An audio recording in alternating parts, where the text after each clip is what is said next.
So I'm Claire McGillivray, and I'm the director of Making Rights Real, which is a new charity in Scotland. And this session, if you're in the right one, is Workshop 2.1, Making Rights Real, what communities have said that they need here in Scotland. It's a 70-minute long session. Actually, quite a lot of it will be just chat amongst ourselves as well.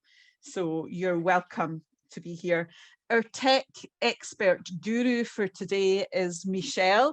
Michelle, do you want to introduce yourself? Yes, hi Claire. I'm Michelle Dunscombe from Tanarung land here in Australia, and there are some familiar faces in the chat that in the call today that I'm aware of. And Mukunda, I'm feeling you. It's 11:15 at night here for me, so I'm on the same time zone as whose baby's sleeping. So welcome everybody, and I'm loving that I'm doing tech for this session because I'm looking to hearing what Claire has to say too. So back to you, Claire. Okay, great. You can have your cameras on or off, whatever helps with connectivity. I know the last session that I was in was a bit tricky with connectivity, so up to you if you want to keep it on or off. But if you keep the mics off, that'll help to reduce the background noise. We're going to kick off though by, in the chat function, if you could just tell us who you are and where you're from. And as you're doing that, Michelle's going to run a wee poll for us just to make sure we're all awake. Michelle.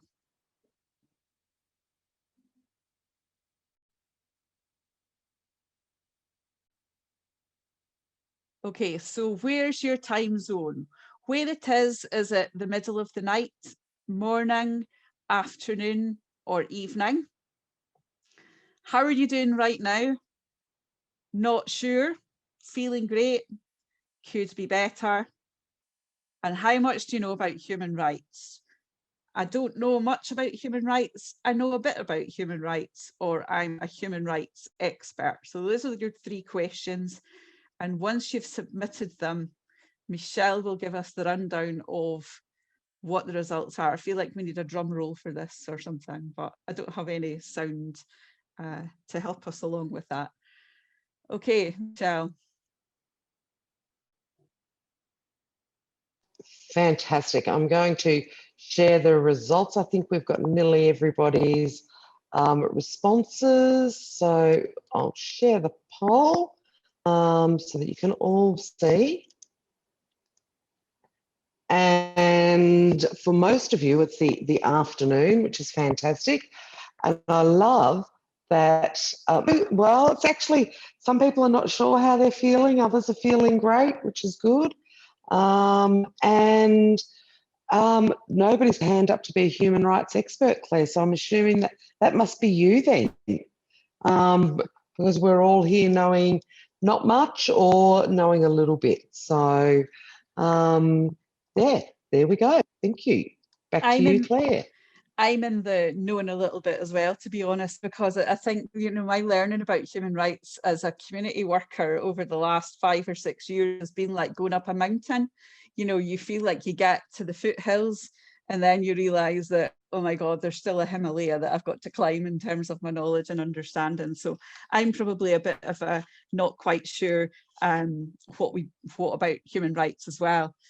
If you could maybe put in the chat box some words that you would use to describe human rights, or words that you would associate with human rights. And I'll tell you the reason why I'm asking that. If you pop in some words in the chat box, is that over the winter time, I facilitated a national conversation in Scotland around a new human rights law for Scotland. And we asked this question with all 35 of the community conversations that we had.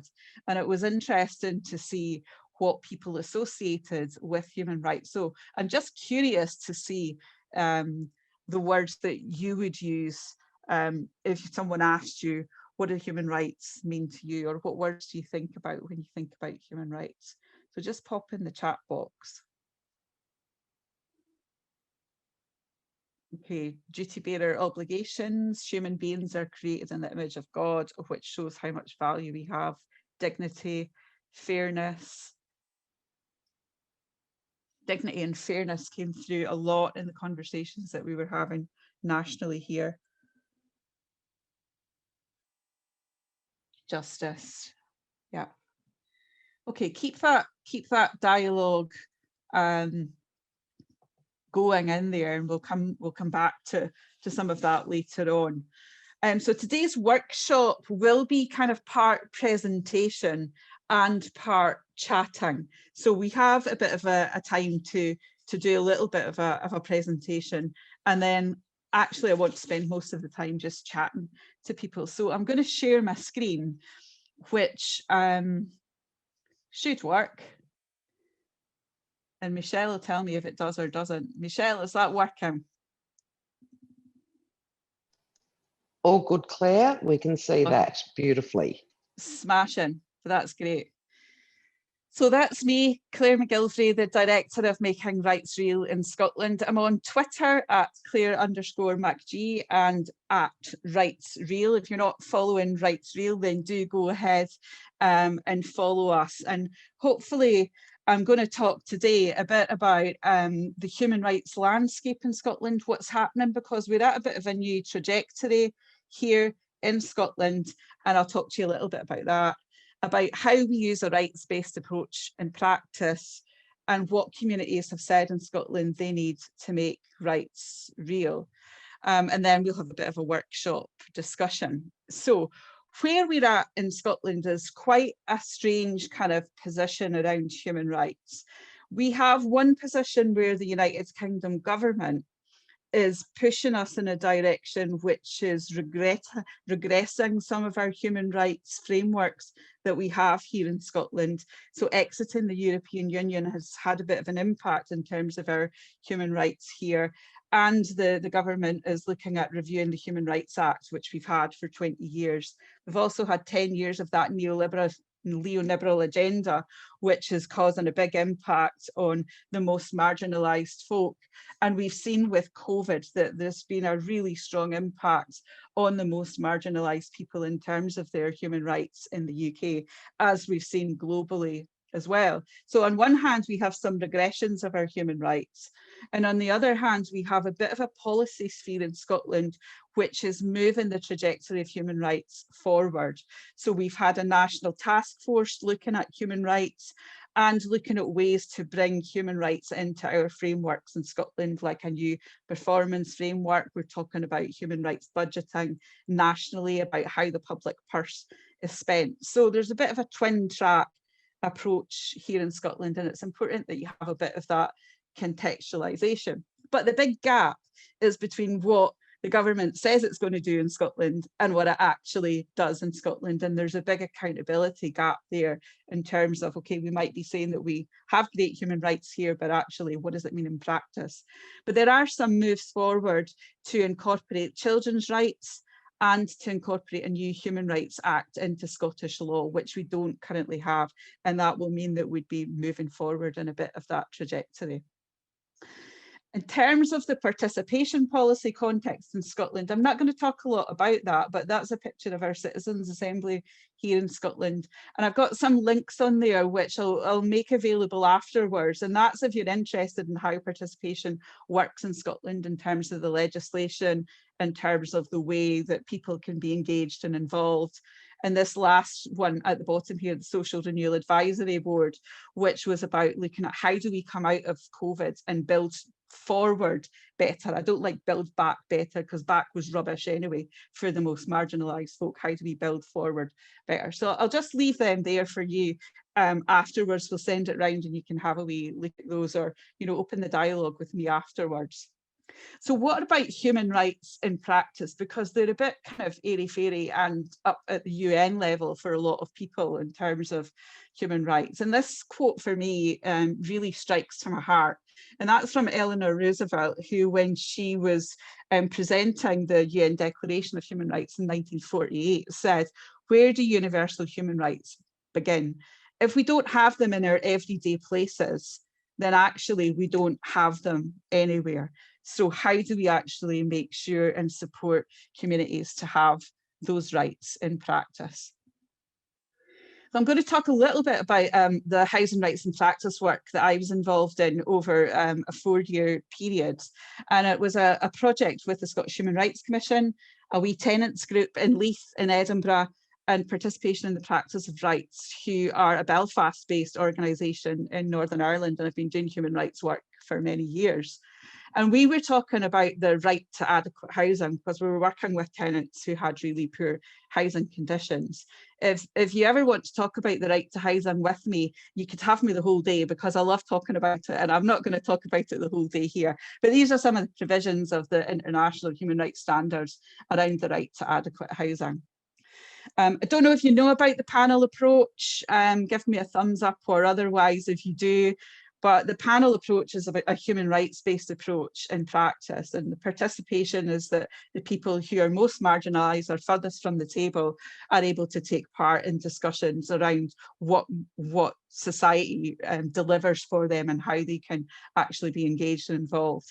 The accountability mechanism is how do we hold duty bearers to account. Duty bearers are public authorities or agents of the state who we as citizens are able to hold to account. Non-discrimination in human rights terms is about the most marginalised, the people who are furthest from the table. If their voices are not central to what's changing in society, then actually we're not doing well enough. Empowerment, you all know as community development practitioners, about enabling communities to have a voice and change. And the law is actually really important in the panel approach because it's around what do we want to change at the end of the day? What are the policies, practices and laws that should be changed because of the participation and accountability and other aspects? So that's a rights-based approach in essence. The FAIR principles were principles that were drawn up by the Scottish Human Rights Commission about how do you put these rights into practice. So what you do first off is you find out what the facts are. What are the facts from the people with lived experience who are living in really poor housing conditions or are living with inequality? What are their experiences telling us? Then the analysis part is how do we look at those in relation to international human rights standards? Which standards are being abused in those particular circumstances? And then who's got responsibility for those rights and how do we hold them to account?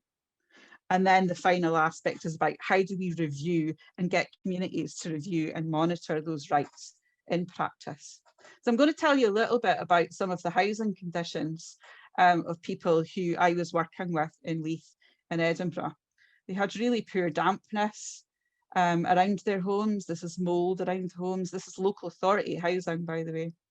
They had infestations of rats and mice and pigeons. They had poor kitchens and really bad housing conditions. And I'm going to show this film, and I'm not sure that I've actually shared sound, so you can tell me if you can't hear it.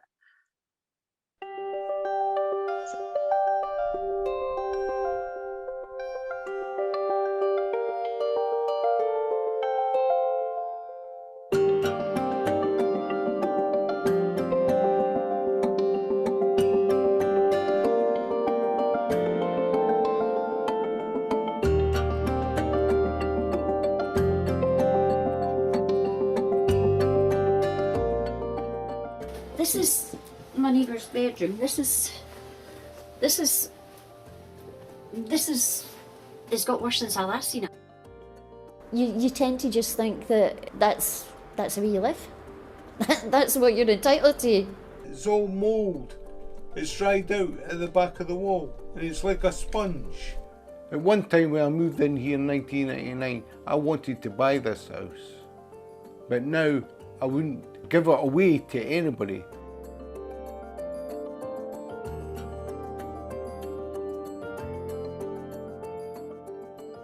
It's about people being able to say, actually I've got a right to adequate housing. I can make a demand on my landlord, in this case the council, to sort of fulfil those conditions.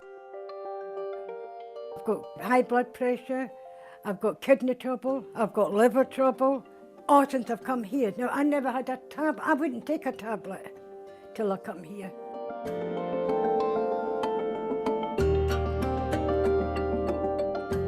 It's just gave us the power to ask questions.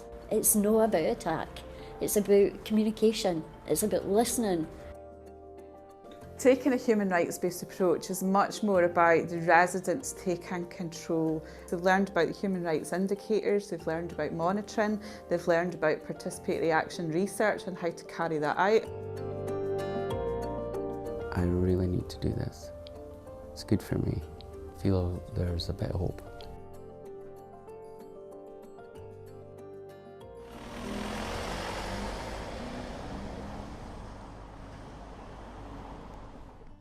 Things have progressed rapidly since the last time we did filming.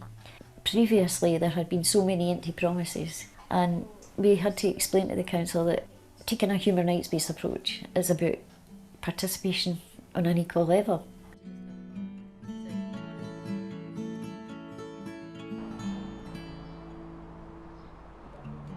So one of the really important things about this project was that people get to name the change that they want to see in their community. So they get to look at what they think are the main issues with their housing. So the residents looked at 4 indicators, which were on heating, on dampness, about the maintenance response of the council, and also about the way that the council was billing homeowners. And then they packaged that stuff up into a report and basically used that information to drive change based on human rights.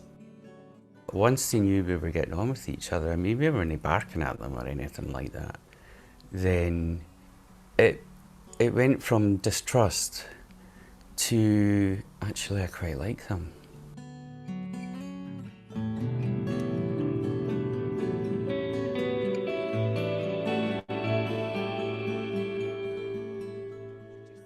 They got to see their kitchens, they got to pick their kitchens, they got to design them, and it made people feel like they were human beings.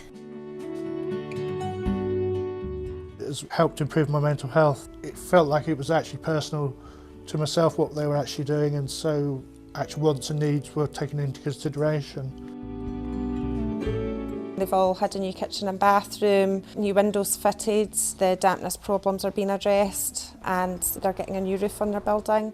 And I think, you know, just the confidence that's grown in tenants using the approach to say, we're not happy with the services and we want you to do something about it.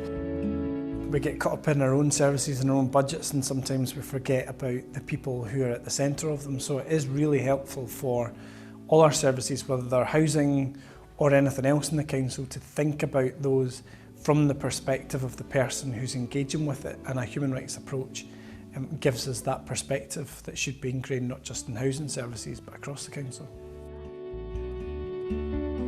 This project has been all about raising awareness of housing as a human right for people living in communities like this, and for the public authorities that are working to support them and deliver services. We've seen some real improvements here, and that's been really positive.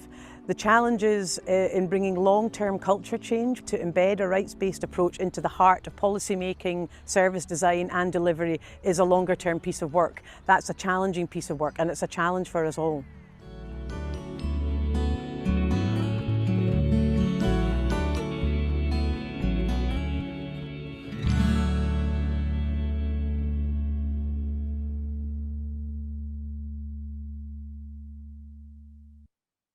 So what happened on the back of that work was that £2.3 million worth of was invested into the homes. So you could see there that the results were that there were improvements in the housing conditions, and on the whole the residents' indicators had been improved. But what was more important was actually the health impact, was that people said they cooked more, that they weren't embarrassed to bring their family and friends round to their homes. They were much more alive in the way that they were living their lives, and people felt more hopeful and more confident, and that people were more friendly towards each other. So on the back of that work, which was 4 years long, there was a bit of a moment where it was like, okay, we need to figure out if we could do a bit more of that around Scotland and different communities across Scotland. So I spent last year thinking about how we could actually embed this work across our nation. And why did I want to do that work? Because the time's right in Scotland, and there's a gap there in that communities are not really using a rights-based approach in practice. We know that violations are happening across Scotland, and we know that people need practical support to be able to name and claim their rights. So what happened over COVID time? Well, I say over COVID time, we managed to get one community conversation in during COVID, and then had to go to online discussions with communities to find out if they would like to be involved in this work. And I carried out interviews with public authority leaders and heads of the national human rights institutions in Scotland and GB, and with public authority leaders. Those of you in Dundee, John Alexander, who's the leader of the council that you saw in the video this morning, handing over from Dundee, was very supportive of the work. And then we did a bit of work with the Statistician's Office in Scotland to look at who are the most marginalised communities and what kind of issues are working against them. And then we had conversations with funders around how could we actually get an independent human rights fund for Scotland, because we can't do this work unless it's independently funded. So some of the key findings that came out over the scoping last year were that definitely communities said that they needed a bit of support in using human rights in practice, and that we know that already from the organisations that have contacted us that our demand for what we're doing will be exceeding resource.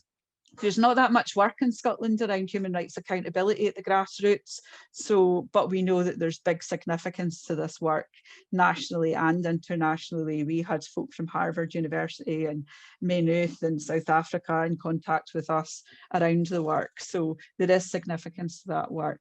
But we also know that people need deep and soulful communication and relationships. We heard that already this morning through the keynote speakers.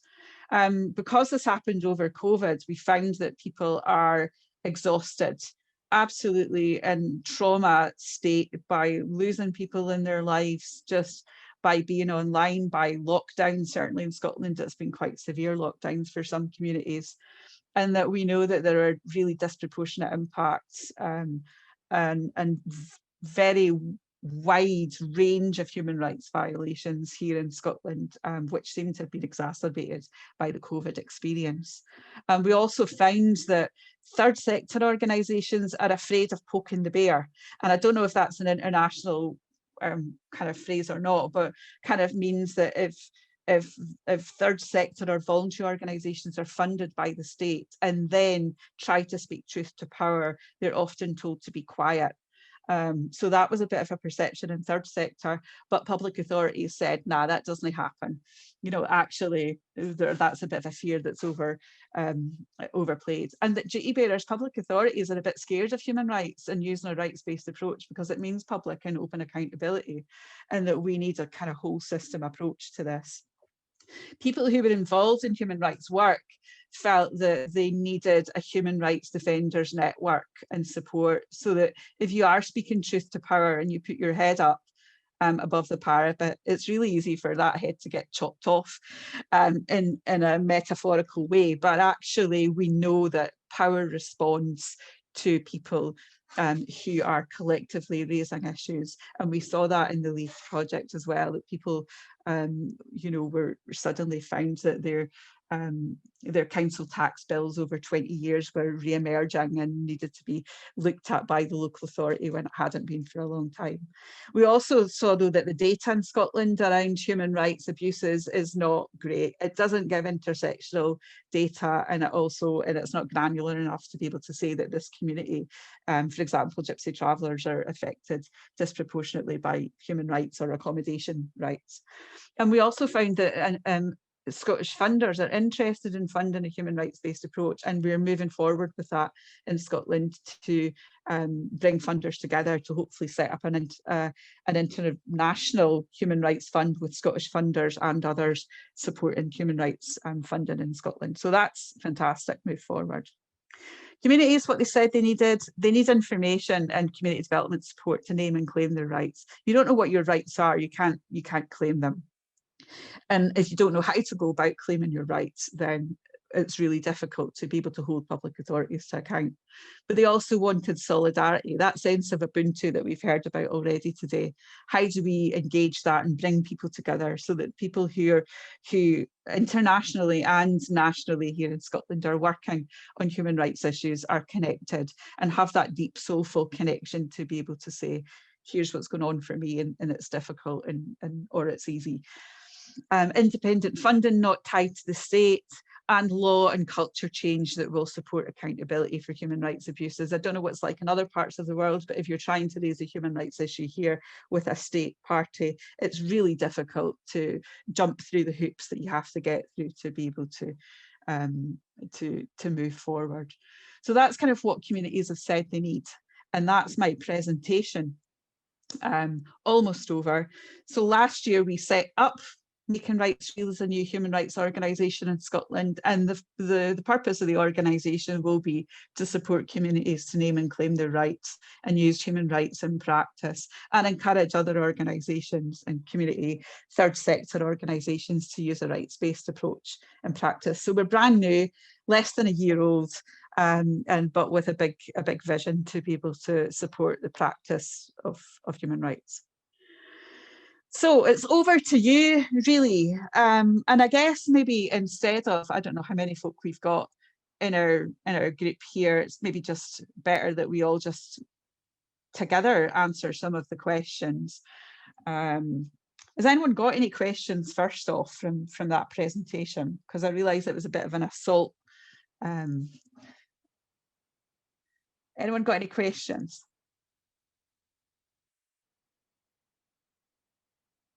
No. Silence is golden. Could I come up with my one first of all? Obviously, a different environment in coming from Africa, South Africa. But the human rights violations you were talking about, mainly about housing, is it historically lack of education? What is the historic origin of that? It was about lack of investment, DeWitt, in housing. We have a strong social housing network here in Scotland where the state has provided historically good housing. And then around 30 years ago, 40 years ago, when the Conservative government came in, they brought in the right to buy, so that all the good stock, housing stock, was then sold. And that meant that the state funded housing then reduced in quality. And that was a bit of an issue. And there's also issues there in terms of investment of housing not being strongly supported enough as a priority. In your clip, one of the persons said that he wanted to buy the house, and by now, obviously, he cannot do that. It is not thinking of it, giving it away, etc., etc. But that means that over years, the penny didn't drop. Yeah, I mean, there was always that culture. I mean, in Europe, there's a higher rented sector than there is in the United Kingdom, and it was almost seen that buying the house meant that there was greater social status. But actually, that's now stopped in Scotland for the past 5 years. You can't any longer buy your house, and there's much more investment in social rented sector in Scotland. So there has been a bit of a change in that over the past 5 or 6 years, but not in the UK government position around that.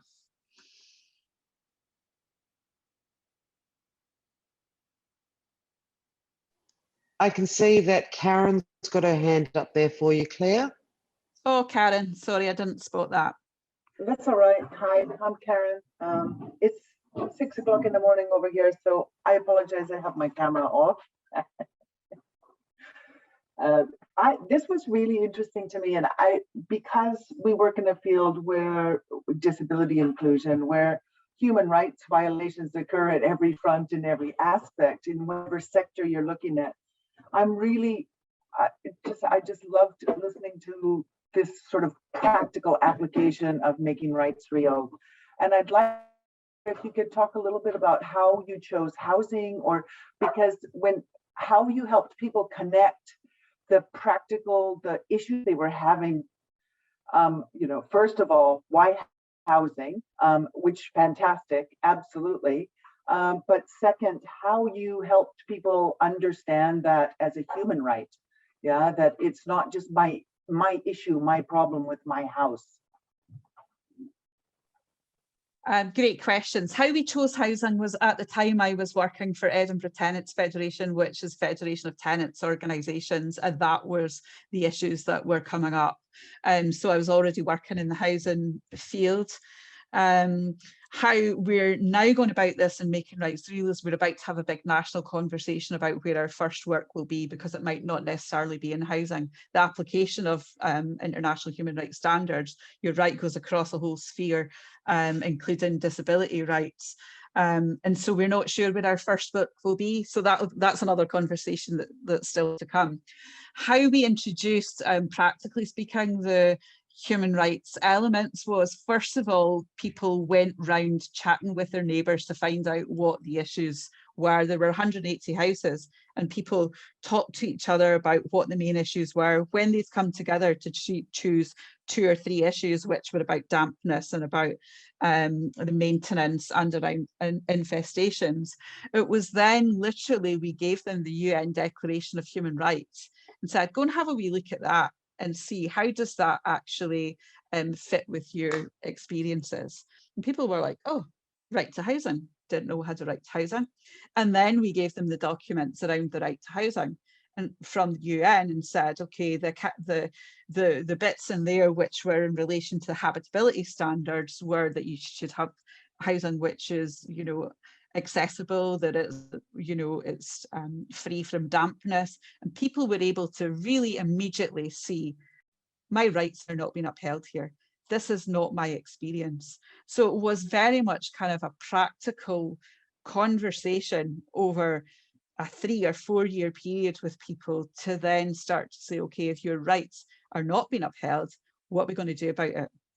What will it look like for you when change happens? And that's when people then set their own human rights indicators to say, okay, this is not just about me, this is about us as our community. We would like to see change happen, and change would happen for us if more people were able to live in homes which were free of dampness. So they set indicators and then went back to the public authority and said, okay, we want you to meet these indicators. If you don't meet these indicators, we will be public. And they produced that film. It went viral. The UN Rapporteur for Housing was retweeting it. Ken Loach, who had done the film I, Daniel Blake, about poverty in the UK, was retweeting it. So that whole public accountability then helped as well to be able to say, you know what, we're not playing here with your power games. We have rights here and you have to uphold them. So no, it was very much a natural but deep and soulful kind of conversations, Karen, over 4 years, developing those relationships with people. It didn't happen overnight, for sure. Thank you so much. That is brilliant. And I see Jennifer has her hand up, but I love the way you landed on something really practical and let people tell you what to name, help them to name the change they wanted to see. They're just so useful when sometimes there's assaults on so many fronts. It's really hard to get quite practical, and just a lovely experience. Thank you for sharing it. Thank you, and you're welcome to come and visit us anytime. Oh, I've got you on my list, Claire. Good. I could work for the Scottish Tourist Board, actually. Jennifer. Yeah, I was. You kind of answered the questions that I had, because Karen asked the same kind of questions, but I was just thinking of it in practical terms and some of the groups that we work with just now, and some of the, you know, the feelings that, oh, we should feel lucky that we've got this shelter over our head, and we shouldn't be rocking the boat, and you know, then that's just the housing aspect. You know, the other human rights, like you know, rights for disabled people and rights to be human in general. And I'm thinking of people like, you know, refugees, people who have come here, gypsy travellers, where there's this stigma around those groups of people, and whereby they're not necessarily included. They're sort of living alongside communities just now. They're not quite fully included in the communities. And how do we, although obviously they need their representation and they need to be the ones to sort of start that storming conversation to make change, how do we include the wider community in the learning processes and why those changes need to be made? Does that make sense? Yeah, do you know what was really interesting in the Leith project was that there had been a tenants group there for like 15, 20 years, and they hadn't really managed to make any input. And because they were going round each other's doors, chapping on their doors and asking each other and having soulful conversations. Sometimes people were in each other's houses for 2 or 3 hours listening to the stories, that actually it got other people engaged and involved. So the Somali community was located in that area, in the high-rise towers in Reith, and there was a strong Polish community who wouldn't have been engaged at all in the representative structures which were there. So in some ways, it was really interesting to watch that actually, because there was a common issue around housing, that people came together and other communities of people got involved in that. So it bypassed the traditional structures which were there, which caused its own tensions in itself. But actually it meant that people could get involved in the way they wanted to. People didn't want to come to meetings, they didn't come to meetings, they could send in things like their electricity meter recording so that we could monitor their fuel poverty levels, or they could send in pictures, or we had community soup days where people came down and just sat and told their stories and we filmed them. You know, so all of that built up a bank of evidence where individuals felt they were part of a wider collective, and it addressed some of the tensions that were there between communities. So it was really powerful to see that people saying, actually, these are my rights and your rights. And if I don't have those rights, you don't have those rights. So again, that sense of Ubuntu was developed amongst the folk who were there. I don't know if we want to do workshop chat or if we just continue to chat. I'm not fussed. Michelle, give me some guidance. It's totally up to you, Claire. We can go out to breakout rooms, or we can continue to just have the chat here as a group. So right, I think okay. Stick your thumb up if you would like to go into breakout rooms and chat.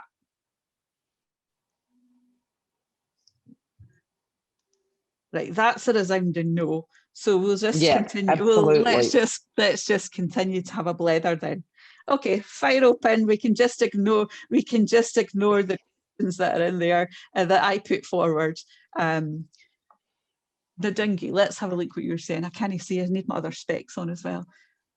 Would you like me to read it to you, Claire? Yeah, go on, Michelle. So the best part is how you are able to name the poor housing issues as a human right violation. Often human rights are presented as just civil and political rights. In the people to act and the government to recognise the rights, that is powerful. Often governments prefer a charity approach and fear a rights claim. In Australia, for example, it's hard to have the food security recognised as a human right.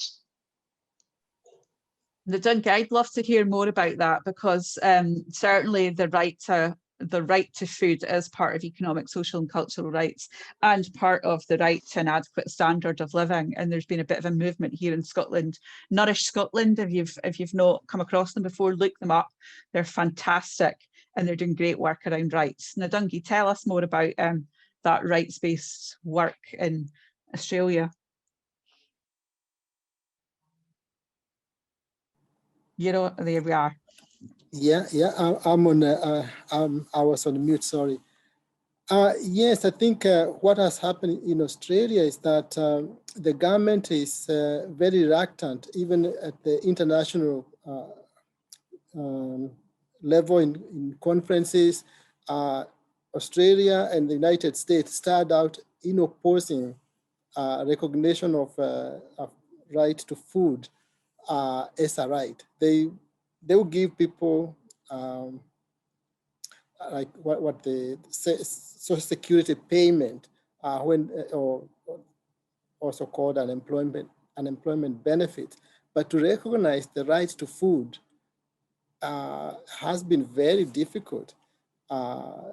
The right to, the civil rights, the right to vote and all that is very highly recognized. But even housing is not recognized as a human right. It is something that you can get. They can provide some housing for people who are, put on a queue, and if your turn comes, you can get it, but you can't claim it as a right. So that has been very difficult. And and in Australia, you might know there is no Bill of Rights. So the rights are a little bit shaky, even though, you know, on the surface, it looks as one of the countries that, you know, it's an advanced country, liberal democracy and all that.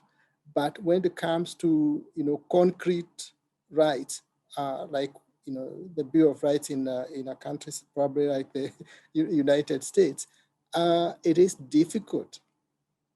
And a lot of people also don't quite see that as a problem.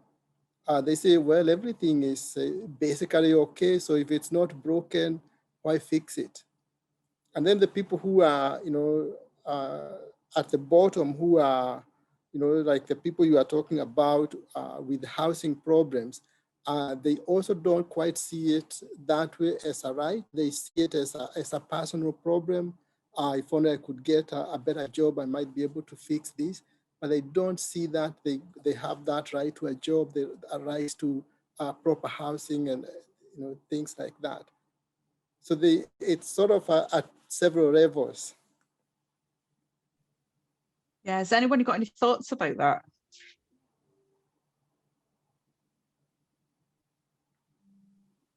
Can I ask a question? Yeah, Laura. Yes, please. This is Laura. I don't know if you hear me. Yeah, we can Yes, hear you. okay, good. Because you were saying in Australia, you don't have rights, and in America, in the US, you can't use human rights, the universal human rights. But I thought, and maybe it's very naive, but I thought the United States had ratified the Universal Declaration. So could you just say a bit more about this? I think, no, what I was saying is that, you know, in America, they have got the Bill of Rights. And that doesn't necessarily mean that it confers all kinds of rights, but there are some rights that are recognized, like the right to bear arms.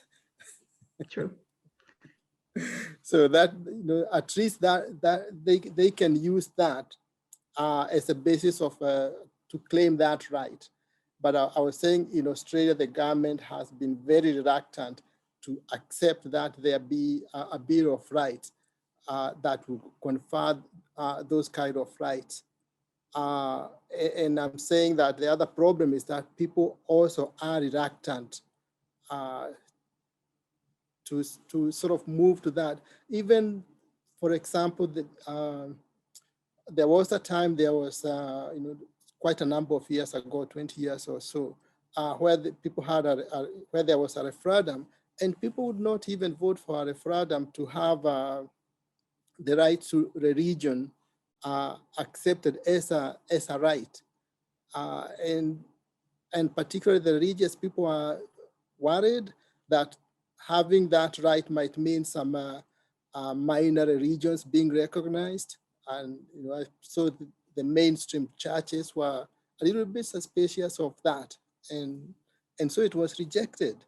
So it's a funny situation where people have been almost like their worst enemies in sort of refusing even to get the rights. So it's a very complex situation. Yeah. Yeah, we've had similar issues here in the United Kingdom because, you know, the right-wing Tory government are regressing with rights. And so there is an issue there as well around rights. And we had the UN Rapporteur for Extreme Poverty came to the UK a couple of years ago, Philip Alston, and wrote around the extreme poverty in the United Kingdom. And the United Kingdom government rejected his report, saying actually that if you wanted to bring in economic, social and cultural rights, which the right to food and, you know, the right to an adequate standard of living falls under, that you're basically bringing in a socialist system. But actually it's just about providing the bare minimum basics. These are minimum core standards that people should be able to have: enough food, shelter that accommodates them, the right to work. These are basic minimums, you know. So there has I don't know that I have advice in terms of a movement then in Australia, but there certainly has been a movement here in Scotland to push really, really hard to get rights embedded in law, because Scotland hasn't embedded all of those international treaties into our laws yet. But that's what the movement is to bring the United Nations Convention on the Rights of the Child in first, and then other rights, and then add on the rights which we don't currently have internationally, like for LGBTQ people, for older people, in particular here in Scotland. So there's been quite a move and a push against that regression of rights. Yes, in Australia, at the grassroots level, there has been that push for a Bill of Rights. Hasn't gone very far, but it is there. And when the UN sends people here to look at human rights issues, the two issues that Australia gets marked down on is the indigenous people. The indigenous is a big one, and the treatment of refugees. And the government reaction is normally to dismiss all that and say, oh, some of the people who are in the UN Human Rights Commission come from very, countries that don't have even as good human rights as we have. So rather than addressing the issues, they sort of attack the messenger and the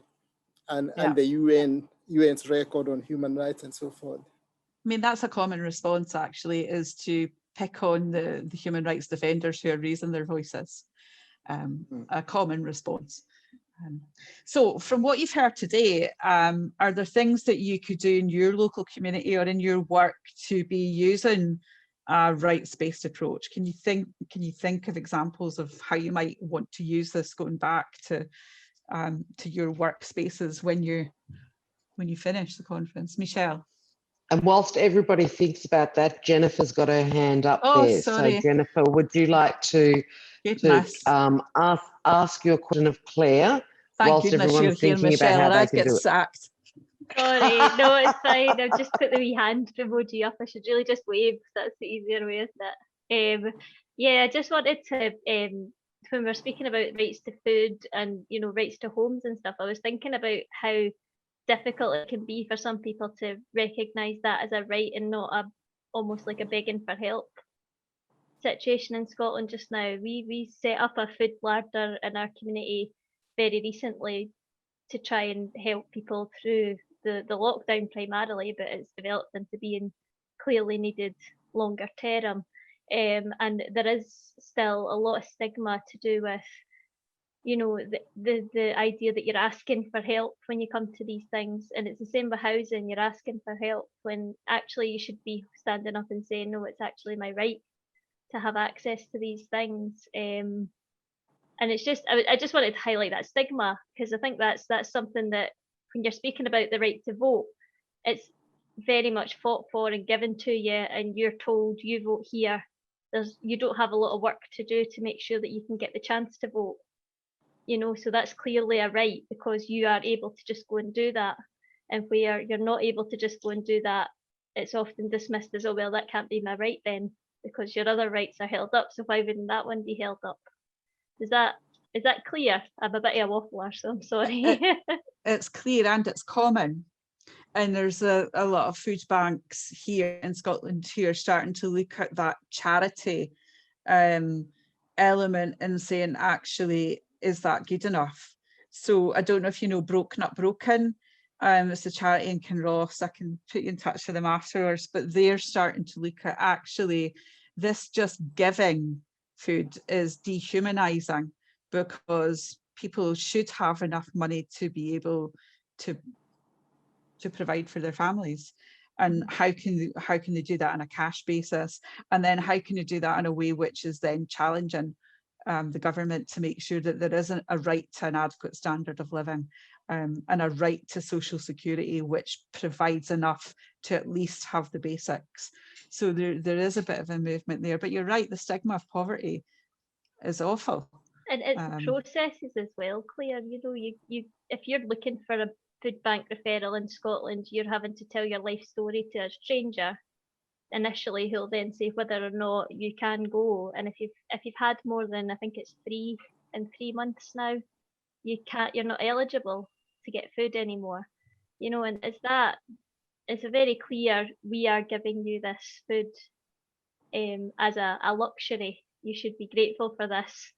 And then you can, you know, it's not ideal. That's why we'd set up the larder system. So people pay a very small amount membership, and it's almost like coming to a shop, and it's reducing food waste as well. That's one of the other options for it. But it's how do we make these things sustainable and less stigmatized so that people can actually use them and manage their own, you know, their own lifestyles and feel human again rather than below human, which is what I think a lot of people are feeling when they're in these situations. Yeah.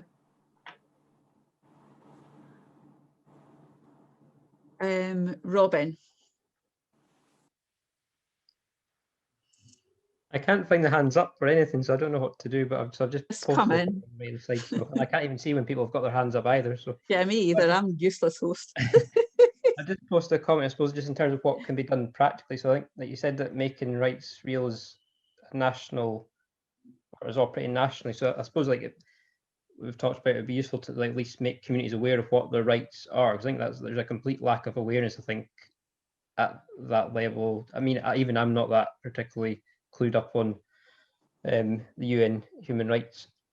And I suppose like there's a lot of opportunity, I think, for us to really challenge things, but we perhaps as sort of community development practitioners kind of operate, I've said they operate around the sort of edges of it rather than actually how much control do we have and what can we do. And I suppose like that you've demonstrated that it's possible, and I think that's something we need to spread across Scotland and across the world. I think that's the vision anyway, is to say that, you know, we had this really big success in Leith, and it's the only example that we have in Scotland of doing this work, but there is other work happening around this in Belfast, for example.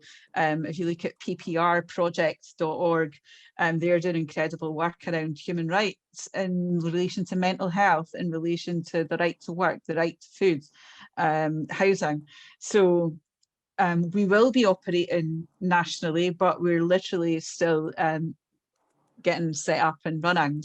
But we will be doing that. But if you live in Scotland, there will be a national conversation around a new human rights law for Scotland.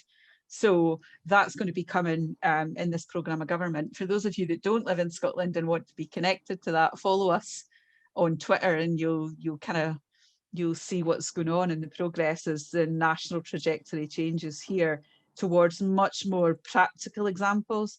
Like we want to be, you know, supporting communities, whether it's around food bank use or, you know, the right to food or the right to health, or, you know, or disabled people's communities with gypsy travellers. The best thing that we can see is that loads of organisations and communities are using a rights-based approach in practice, and that will help to build that momentum to say, actually, you know what, rights don't need to be up here and in the UN and in a way that nobody can understand.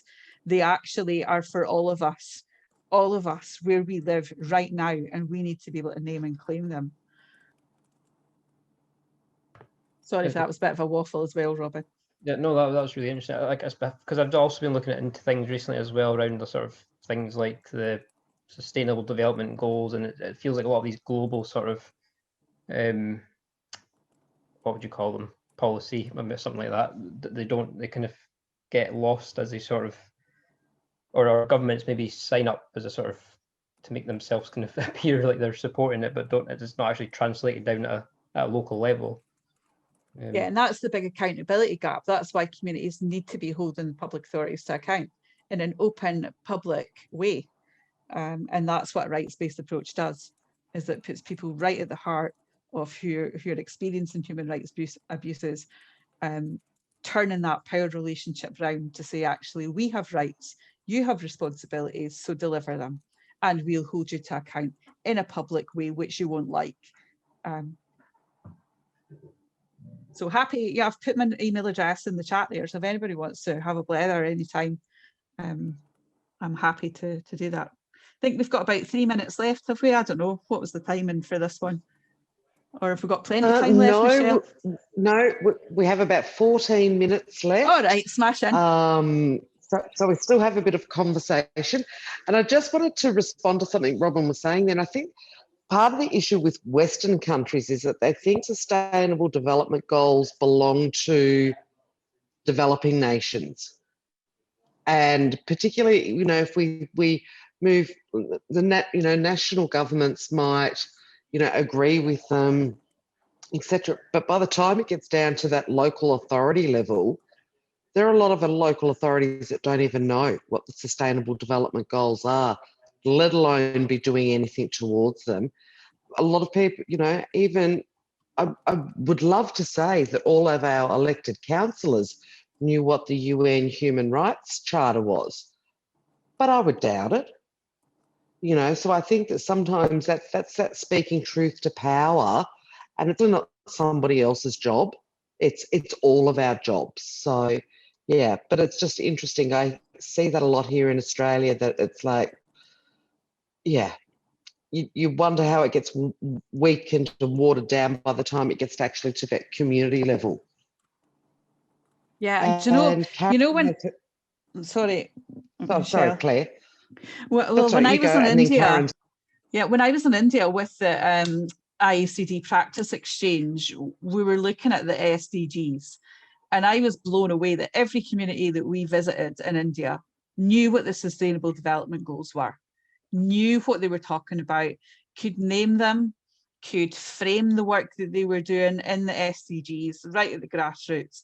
And I was like, whoa, we're totally missing a trick, like in the work that we were doing in community work, or the practice that I've been involved in. Yeah, I was blown away by that. Absolutely. And Karen now has her hand up. So Karen, if you'd like to ask your question. Well, I guess it goes along in the same veins there. We have found in a community-based inclusive development work we do that sometimes it is often the sustainable development goals that resonate with the local authorities much more than the human rights. So, but when we link those together, how a rights-based approach to the sustainable development goals actually benefits everyone in community, then it seems they get it. But if it's as if we have to start from the development framework, because they're held to account to their national governments, to what surprisingly not held to account on human rights so much, but are held to account and report on their targets and indicators around the sustainable development goals. So when we link those together, sustainable development goals and a human rights lens on those goals, sort of bringing them together, and how at community level, by involving people alongside government authorities, we can move the dial forward. Then we get their involvement much more actively. It's like we have to find what their hook is. And these days, their hook seems to be the targets that they have set nationally to achieve the Sustainable Development Goals. Yeah, I'd agree with that, Karen. Although what we've seen here in Scotland is that as part of our national performance framework, it's now tied into the Sustainable Development Goals, and there's an indicator in relation to human rights. And when the new law comes into force, that will be an overarching law for Scotland, which will mean that all of the education laws and social work and other laws will have to feed into how we actually monitor human rights. So that's quite an interesting development, and I can't wait to see how that goes. And an interesting chat we're having as well is around human rights budgeting. Like, who controls the public purse, and why are some decisions being made which clearly do not support the human rights of the people who live in this country? So that's kind of something that's going to probably develop as well. Nima, I'm conscious we've not heard from you. Are you okay?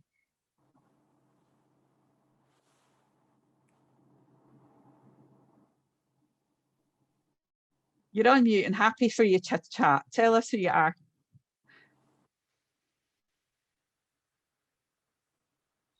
Oh, I can't hear you. Nima, we can't hear you, even though you're not on mute. Yeah, maybe if you type in the chat, Nima.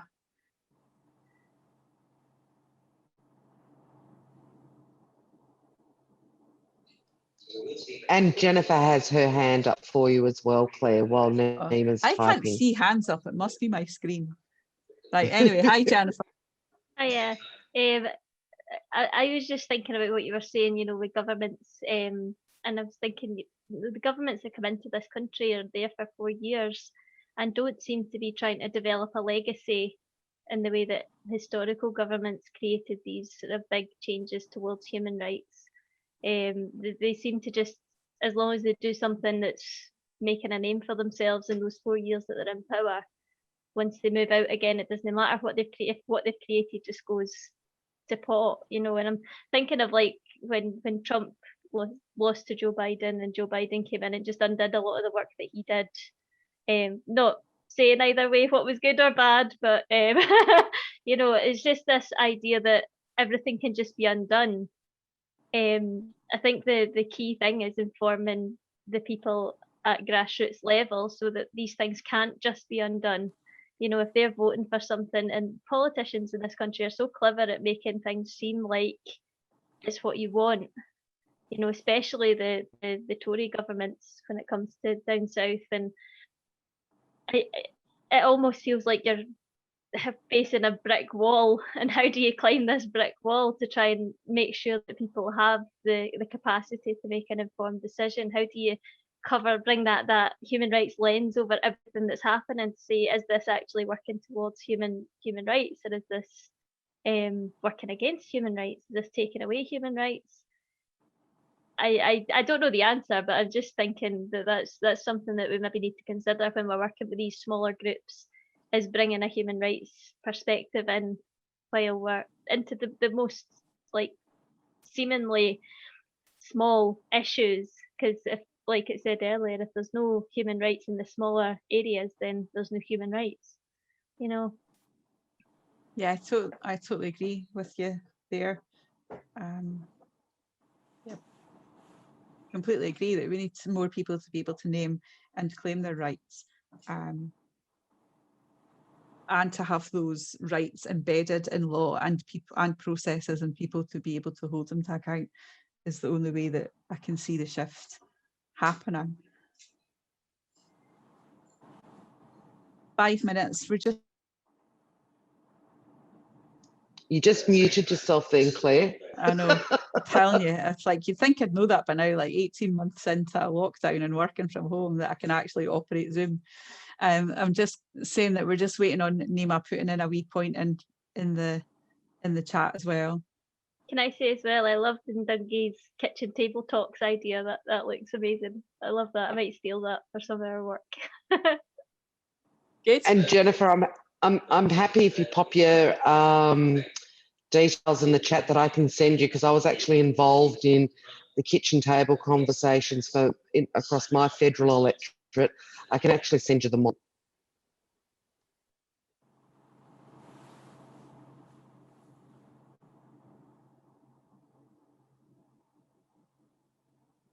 And there's Nima has put in the chat, we wanted to spec on what Jennifer said about the whole issue of stigma, and also tend to think capitalism and individualism is a major hindrance in the realisation of human rights. Yeah, and if we can promote the spirit of socialism and community or their opinions, then we'll be good to go. Thanks, Nima. Sorry your voice wasn't working on the technology, but it's great. It's great to have you. Okay, pop your email addresses in if people want to connect with each other. Otherwise, I'm just going to open the floor to any final thoughts from anyone.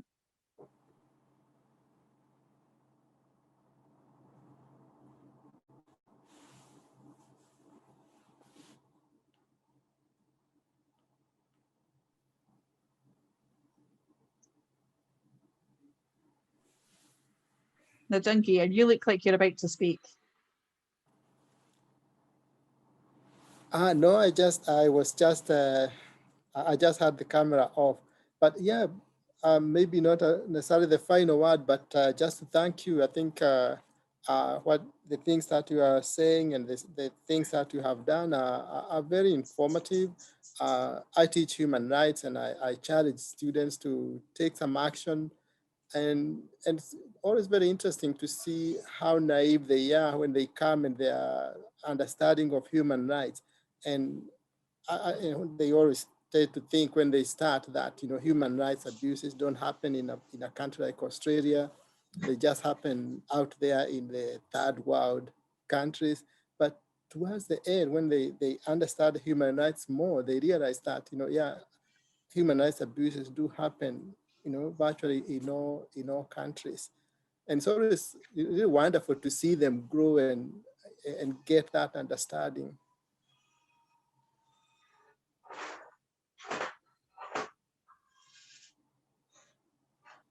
Any other final thoughts?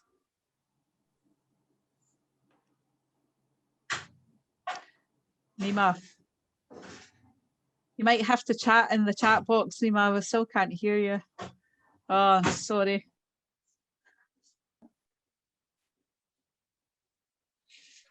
Karen, you've got your mic off. Does that mean you're wanting to chat? Because I kind of see if you've got. I was just going to say how motivating it is to hear this experience. It really is motivating. And then it's a part of me wants to just stop and work in my own community rather than international development, which is what I do, because the number of unhoused people, the horrible treatment of migrant farm workers. I mean, there's so many issues that we have in our own communities, as well as the communities that we work with around the world. But aside, the other issue that I just breaks my heart is the understanding that for many human rights defenders, many people working on rights in many places of the world, they are being killed now. That we are living in really scary times in relation to authoritarianism and sort of that license governments are taking to silence the voices of people who stand up to defend rights. And I just feel like these opportunities to speak together and to be in community are sort of essential to our own sort of well-being, just our well-being. Absolutely, Karen. And even here in Scotland, we had people who lost their jobs over the work, or lost their livelihoods, or were silenced or isolated. But that doesn't even, cover some of the issues for other human rights defenders globally. So you're right, that space for solidarity together is really important. So I'd happily keep in contact with folk. Nimad, your final word about the role of youth in realisation of human rights. I think if you look at the movement for environmental rights globally, the youth are the ones that are leading. So I think us oldies, and I speak for myself only, are definitely the ones who are being led by younger people. And I've got a session tomorrow about what it takes for children to lead a community. So come along to that as well. Okay, I think that's just about us. Michelle, our amazing tech guru, thank you. Thank you, all of you. Michelle, final word to you. Final word is it's a wrap.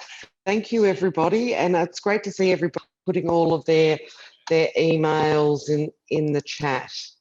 And keep connected and keep fighting for human rights. So thank you, Claire. It's been a privilege to do the tech on this set that I had to do a whole lot. So thank you, and great conversation, everybody. Great. We'll see you after then, everybody. Bye.